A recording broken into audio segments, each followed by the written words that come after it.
હમણાં કરું ફોન પ્રભુ. બાને ને હમણાં કરી દઉં. આ જો બાને લગાડું. બા હેલો બા, એક અર્જન્ટ કામ છે બા. હા, તમારે કરવાનું છે. આખો દિવસ ટી સ્ટોલમાં કામ કરે ને રાત્રે ભણે છે. અરે વાહ, તો તારી ઉંમર કેટલી છે?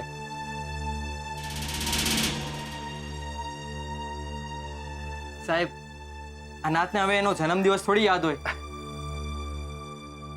આ માણસ સાઉથ ઇન્ડિયન છે ને પાછો ક્યારનો ચા જ પી રહ્યો છે. જો એ સાઉથ ઇન્ડિયન હોય તો કોફી મંગાવે ને, અને પાછું જવાનું એ નામ નથી લઈ રહ્યો. કલાક તો થવા આવ્યો એને, ને વળી પાછો સતત ગુલાબ અને પપ્પાને જ ઘૂરે રાખે છે. ને આ બૂટ આની પહેલા પણ મેં ક્યાંક જોયા હોય એવું કેમ લાગે છે?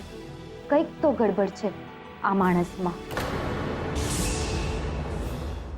આટલો નાનો હતો ને ત્યારે મળ્યો હતો, અને અત્યારે જુઓ કેટલો મોટો થઈ ગયો. 15 વર્ષ વીતી ગયા ની આ વાત ને. હા સાહેબ, સેજલબેન અને કિંજલબેન મારી ભણવાની ફીસ ભરે છે. હવે તમે જ કહો ને, આજના જમાનામાં એટલું ધ્યાન કોણ રાખે?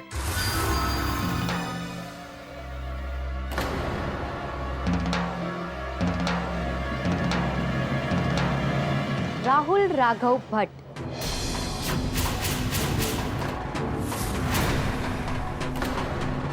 કેમ ચા પીવે છે? કાફી પીવી છે કે પછી આટલું કાફી છે?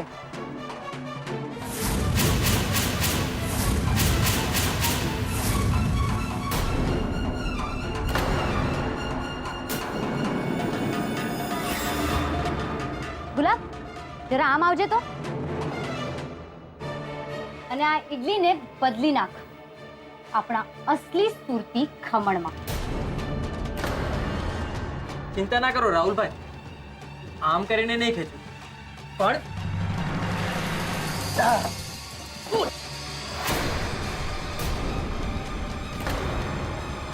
ઉતારીની.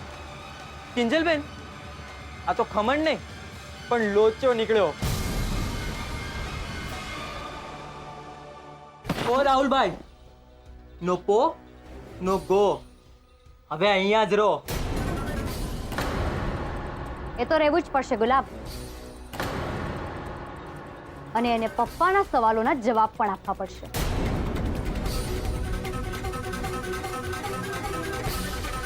પપ્પા, પૂછો આને. બોલ રાહુલ, તું અહીંયા શું કરી રહ્યો છે? વેશ પલટો કરીને કેન્ટીનમાં શું કરી રહ્યો છે? જવાબ આપ મને. શાના માટે તું બધું કરી રહ્યો છે? કોના કહેવાથી? આસુકભાઈના, શાંતિભાઈના, ઉત્કર્ષના કે પછી નીરવના? બોલ. નીંઢો તો જુઓ, જવાબ પણ નથી આપતો. કઈ વાંધો નહીં રાહુલ, તારા આ મૌન અને આ ફેન્સી ડ્રેસ પાછળનું એક કારણ તો મને બરાબર ખબર છે. ભાગેડું છે ને બિચારો પોલીસની નજરોમાં, એટલે આ વેશ બદલીને ભાગતો ફરે છે. પણ અહીંયા આપણી દુકાને આવીને અહીંયા બેસવાનો, આપણી વાતો સાંભળવાનો અને આપણી જાસૂસી કરવા પાછળનો આનો શું ઈરાદો છે એ મને નથી સમજાયું હજી સુધી. તો કિંજલબેન, આપણે આને બે લાફા મારીને સમજવાનો પ્રયત્ન કરીએ. જ્યાં સુધી મોઢામાંથી ઓગશે નહીં ને ત્યાં સુધી મારો હાથ અટકશે નહીં. શું કહો છો? એ ગુલાબડી, તારી હદ મારે, સમજો ને. હમણાં જ તારી બધી હેકડી નીકળી જશે. એ ધમકી કોને આપી રહ્યો છે? શા માટે આપી રહ્યો છો ધમકી? બોલ. મોહન ભટ્ટ અહીંયા ઊભો છે, ન્યાયનો પરિવાર છે, યાદ રાખજે. આજ પછી એમને ધમકાવવાનું કે ડરાવવાનું બંધ કરી દેજે, કહી દઉં છું તને. નહીં તો શું, એક તો પોતાના કઈ ઠેકાણા નથી, બિલાડીની જેમ ઘર બદલે છે, અને પાછો ગુલાબને કહે છે કે તારી હેકડી ઉતારી દેશે એમ. તો રાહુલભાઈ બોલવા લાગો. આ ઇડલી ઢોસા બનીને કેમ ફરી રહ્યા છો? નહીંતર મારો હાથ પણ ફ્રી છે અને મારી ચપ્પલ પણ. તમારી પાસે 2 ચોઈસ છે. બોલો શું ખાશો? તું જ ખા. અરે બેન, ઉતારીની કિંજલબેન, આ રાહુલ તો ભાગી ગયો. એને ભાગવા દે ગુલાબ, કારણ કે એને પકડવા માટે આપણા કરતાં પણ વધારે બીજા લોકો ઉતાવળા છે.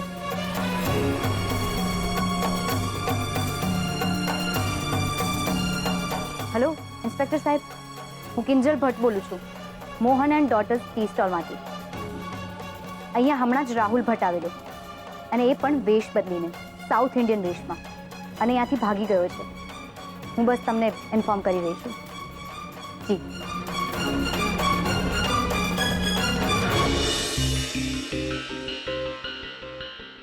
અરે આ સ્વાતિ હજુ સુધી આવી કેમ નહીં? કમાલ છે. તારે તો મને મોટા ઉપાડે કહેતી હતી કે મારા કરતા વહેલી આવીને પ્રેક્ટિસ કરશે, તો પછી હજુ સુધી આવી કેમ નહીં? આવશે પણ નહીં.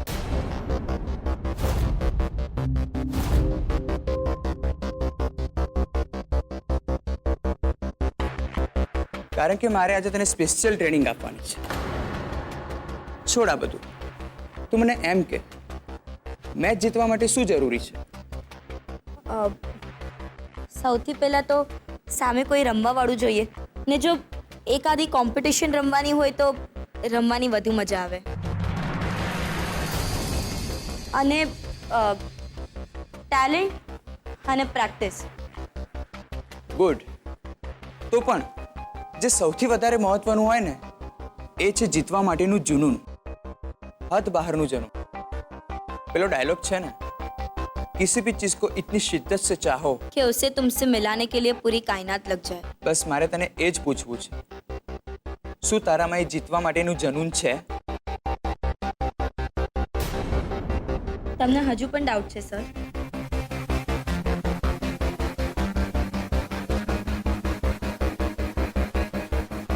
Hold it. પકડ આને. ગ્રીપ હજુ ટાઈટ કર. એમ નહીં જો, અંગૂઠો છે ને થોડો આમ. ઓકે. ઓકે.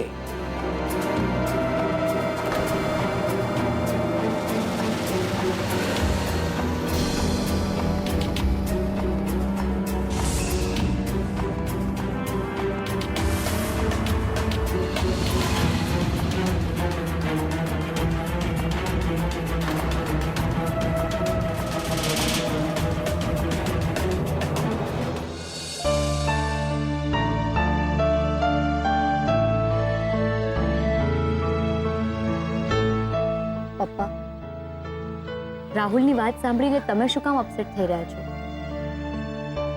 જો, હું તમારા માટે ગરમા ગરમ ચા લાવી છું, પીઓ. ખાસ તમારા માટે બનાવી છે.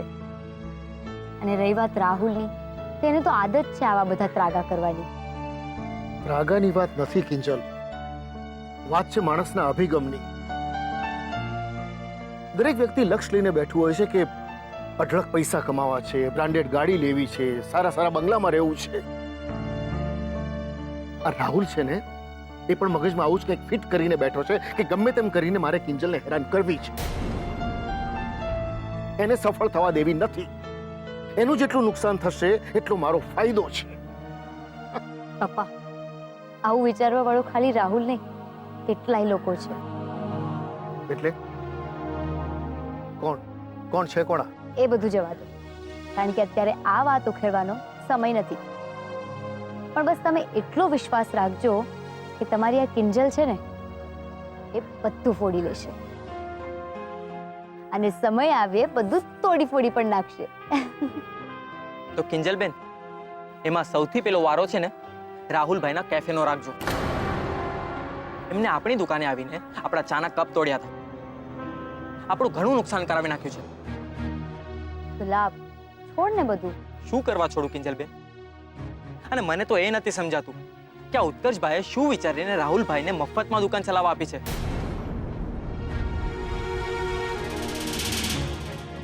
શું એ એમને ઓળખતા નથી? આમની ટોપી ઓલાના માથે અને ઓલાની ટોપી પેલાના માથે. આપણી પાસે ભાડુની ઉઘરાણી કરતા ફરે છે અને પેલી નવરી બજારને ભાઈ બાપા ભાઈ બાપા.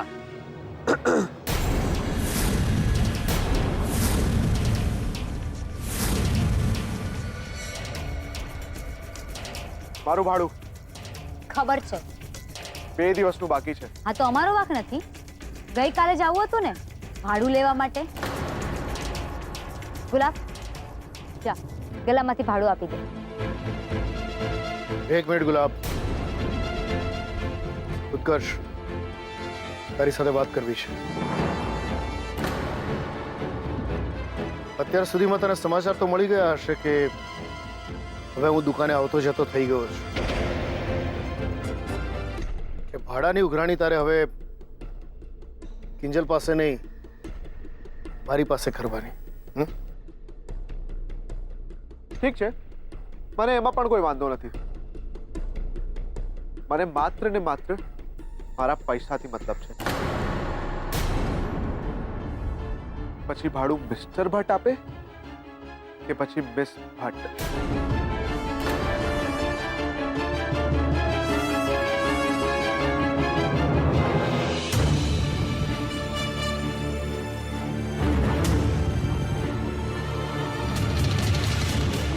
કાલે આવીશ પાછો. 1 મિનિટ. કાલે આવે ત્યારે ભાડાની રસીદ લેતો આવજો. શું છે કે આજકાલ લોકો ફરી જતા હોય છે અને એમ પૂછે છે કે લખાણનો પુરાવો છે. હું આવી બધી મોઢે મોઢ કરેલી વાતોમાં માનતો નથી.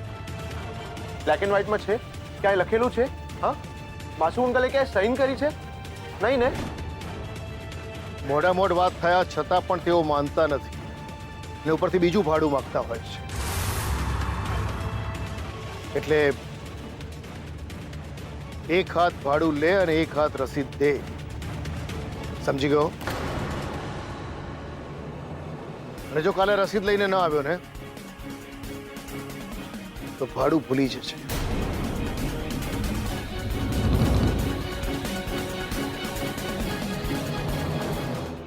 ઓહો સાહેબ, બેક ટુ ફોર્મ. એકદમ એંગ્રી યંગ મેન ની જેમ, નહીં કિંજલબેન? સાહેબ, કિંજલબેન ક્યાં ગયા? ઉત્કર્ષ,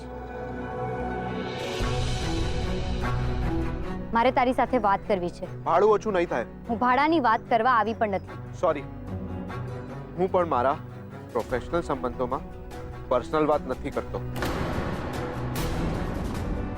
મારે પણ કોઈ પર્સનલ વાત નથી કરવી મિસ્ટર શાહ. સાહેબ, આ લોકો શું વાત કરે છે? મને તો કાંઈ નથી સમજાતું. મારે એક સવાલ પૂછવો છે.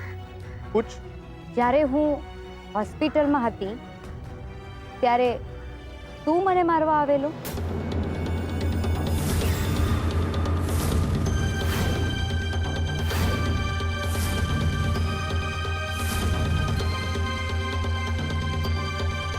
હા.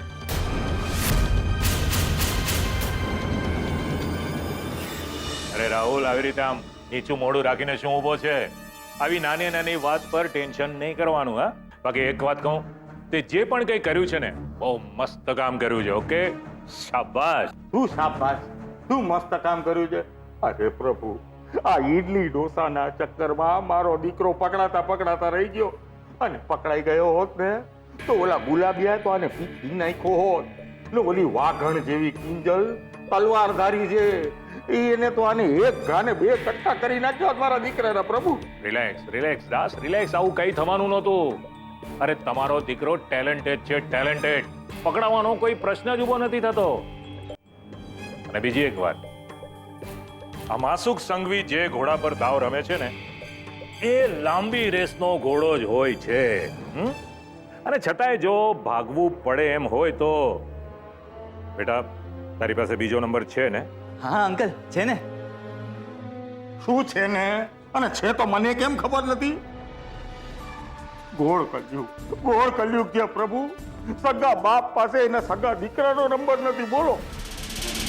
અને છે ને તો નાખ હમણાં નાખ. શાંતિ રાખો દાસ, શાંતિ રાખો. તમારા દીકરા પર થોડો ભરોસો રાખો. રૂપિયાનો પહાડ ખડકી દેશે આ તમારો દીકરો. મબલખ રૂપિયા, મબલખ ફેમ, નસીબનો બળિયો છે. હા, બહુ ઓછા લોકોને ત્યાં જન્મ લેતા હોય છે આવા સંતાનો. ઓ પપ્પા, મોડું નહીં બગાડો હા. અને મનમાં મને ગાળો દેવાનું બંધ કરો અને શીખો માસુક અંકલથી. એટલો કોન્ફિડન્સ છે મારા પર. અને તમે દરેક વાતમાં ક્વેશ્ચન પેપરની જેમ ક્યાં જાય છે, કોના જોડે જાય છે, ક્યારે આવીશ, હે કોના જોડે જાય છે મને કે, કેટલા વાગે આવીશ.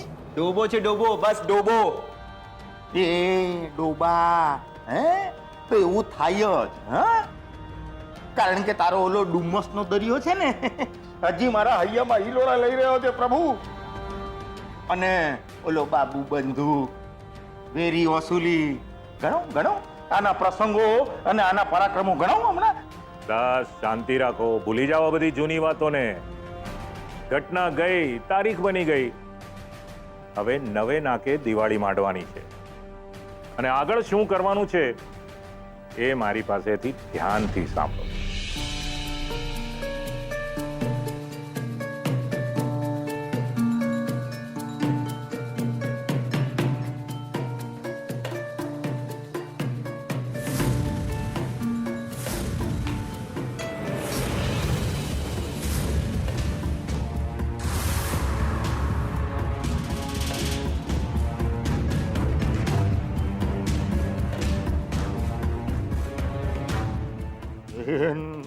ના પ્રભુ,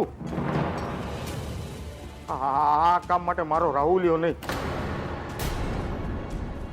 અરે મારો રાહુલિયો એમે પોલીસથી ભાગતો ફરી રહ્યો છે પ્રભુ. આ વખતે મારા રાહુલિયાને આ કામ નહીં સોંપ્યા. દાસ કામ તો કરવું પડશે ને. તો એની ક્યાં ના પાડું છું, કામ તો થશે જ. પણ મને એવું લાગે છે આ કામ માટે આપણે રાહુલિયાને નહીં, મારી બાને કેવું જોઈએ. કારણ કે આ કામ માટે મારી બા એકદમ પરફેક્ટ રહેશે પ્રભુ, જો તમે કહો તો. ઓલરાઈટ, કરો ફોન બાદ. અરે પ્રભુ, ફોન કરવાની શું જરૂર છે? એમ સમજો ને કામ થઈ ગયું. હે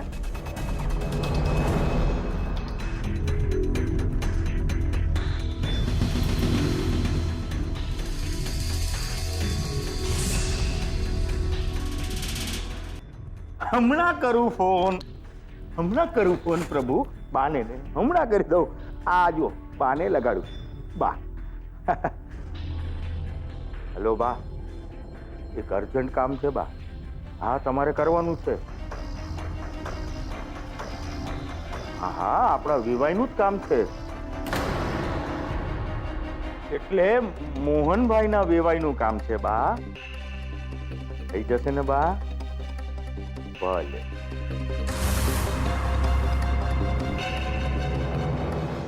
શરમ નથી આવતી તને? એક તો આવા કામ કરે છે અને ઉપરથી પાછો હસી હસીને સ્વીકારે છે. કેમ? સત્ય તો સ્વીકાર્યું છે. જો ખોટું બોલ્યો હોત તો મોઢું છુપાવું ને. પણ તું આટલું બધું ઓવર રિએક્ટ શું કામ કરી રહી છે? મારવા વાળા કરતા બચાવવા વાળો વધુ મોટો હોય છે ને. તો બસ શું હા ઉત્કર્ષ?